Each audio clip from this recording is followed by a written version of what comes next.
സർക്കാർ ചീഫ് വിപ്പായി പ്രവർത്തിക്കുന്ന ചുമതലകളോ ഉത്തരവാദിത്തങ്ങളോ ഇല്ലാത്ത എൻ ജയരാജന്റെ 27 പേഴ്സണൽ സ്റ്റാഫുകളെ മാറ്റി പുതിയ ആളുകളെ നിയമിക്കാനുള്ള നീക്കം കച്ചവടമാണെന്ന് UDF കോട്ടയം ജില്ലാ ചെയർമാൻ സജി മഞ്ഞക്കടമ്പിൽ പറഞ്ഞു.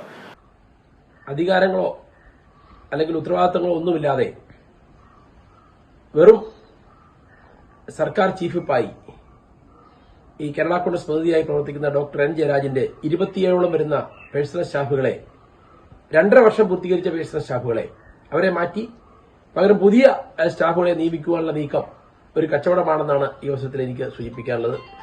2.5 വർഷം പേഴ്സണൽ സ്റ്റാഫിൽ പ്രവർത്തിക്കുന്ന ആളുകൾക്ക് പെൻഷൻ ലഭിക്കുമെന്നതിനാൽ അവരുടെ അല്ലെങ്കിൽ ആജീവനാന്തം പെൻഷൻ ലഭിക്കുന്നതിനാൽ ഇനിയും ഒരു 27 പേരെ കൂടി ആ പെൻഷൻ ലിസ്റ്റിലേക്ക് കൊണ്ടുവരുന്നതിന് വേണ്ടിയുള്ള ഗൂഢനീക്കമാണ് ഇപ്പോൾ നടത്തിയിരിക്കുന്നത്. ഇത് ജനാധിപത്യത്തോടുള്ള ഒരു വെല്ലുവിളിയാണ്. ഇത് വെറും കച്ചവടമാണ്. അതോടൊപ്പം തന്നെ എനിക്ക് സൂചിപ്പിക്കാനുള്ളത്, ആ പാർട്ടിക്ക് ലഭിച്ചിരിക്കുന്ന കോർപ്പറേഷൻ ചെയർമാൻ സ്ഥാനവും മന്ത്രിസ്ഥാനവും പോലും 2.5 വർഷം കഴിയുമ്പോൾ അത് കാശിന് വിറ്റ് പുതിയ ആളുകളെ നിയമിക്കുവാനുള്ള നീക്കമാണ് ഇപ്പോൾ നടന്നുകൊണ്ടിരിക്കുന്നത്.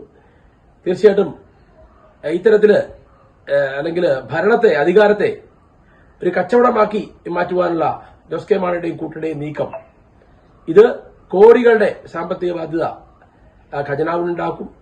അല്ലെങ്കിൽ നമ്മുടെ പാവപ്പെട്ടവരുടെ പണമെടുത്ത് ഇത്തരത്തിൽ ദുർവിനിയോഗം ചെയ്യുവാനുള്ള നീക്കം അവസാനിപ്പിക്കണമെന്നാണ് ഈ അവസരത്തിൽ കേരള കോൺഗ്രസ് പാർട്ടിക്കും ഐക്യ ജനാധിപത്യ മുന്നണിക്കും ആവശ്യപ്പെടുക.